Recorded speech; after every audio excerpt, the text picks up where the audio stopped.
Coach സാറേ കുറച്ചുകൂടി doubt ബാക്കിയുണ്ടായിരുന്നു. ആ സാറോ വീണ്ടും വന്നോ? എന്താ സാറേ? ക്രിയേറ്റിൻ. അപ്പം ഇതെടുക്കുന്നതിനെ കുറിച്ച് കുറച്ച് ഡൗട്ടുകളൊക്കെ ഉണ്ടായിരുന്നു. അപ്പോൾ എല്ലാവർക്കും ഒന്ന് യൂസ്ഫുൾ ആവുമെന്ന് വിചാരിച്ച് പറഞ്ഞുതരാൻ പറ്റുമോ? ആഹാ, ഇപ്രാവശ്യം പ്രിപ്പയർഡ് ആയിട്ടാണ് വന്നേക്കുന്നത്. ഓക്കെ സാറല്ലേ ചോദിച്ചു. ഒരു ദിവസം എത്ര ഗ്രാം ക്രിയേറ്റിൻ എടുക്കണം നമ്മൾ? ഒരു ദിവസം നമുക്കൊരു 5 ഗ്രാം വരെ എടുക്കാം. പക്ഷേ എല്ലാ ദിവസവും എടുക്കണം. നമ്മൾ റെസ്റ്റ് ഡേയ്സ് ആണെങ്കിൽ പോലും ക്രിയാറ്റിൻ എടുത്തുകൊണ്ടിരിക്കണം.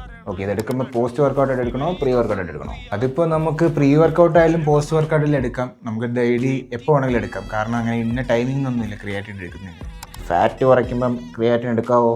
Yes absolutely. ഫാറ്റ് ലോസിൻ്റെ സമയത്ത് നമുക്ക് ക്രിയാറ്റിൻ എടുക്കാൻ പറ്റും. നിങ്ങളുടെ വെയിറ്റ് കുറച്ചൊന്ന് കൂടും, പക്ഷേ അത് നമ്മുടെ ഫാറ്റ് അല്ല കൂടുന്നത്, നമ്മുടെ ബോഡിയിലെ മസിൽസിലെ വാട്ടർ കുറച്ച് റീറ്റ് ചെയ്യണം. സോ അതുകൊണ്ട് കുറച്ച് വെയിറ്റ് ഗെയിൻ ചെയ്യാൻ ചാൻസ് ഉണ്ട്, പക്ഷേ അത് കാര്യമാക്കണ്ട. ശരിക്കും ഇപ്പോൾ ഈ ക്രിയേറ്റിൻ എന്തിനാണ് എടുക്കുന്നത്? ക്രിയാറ്റിൻ എടുക്കുന്ന സമയത്ത് എന്താ സംഭവിക്കുന്നത് വെച്ച് കഴിഞ്ഞാൽ നമ്മുടെ ബോഡിയിൽ കുറച്ചും കൂടി ATP പ്രൊഡക്ഷൻ ഉണ്ടാവും. അപ്പോൾ നമ്മുടെ സ്ട്രെങ്ത് കുറച്ചും കൂടി ഒന്ന് കൂടും.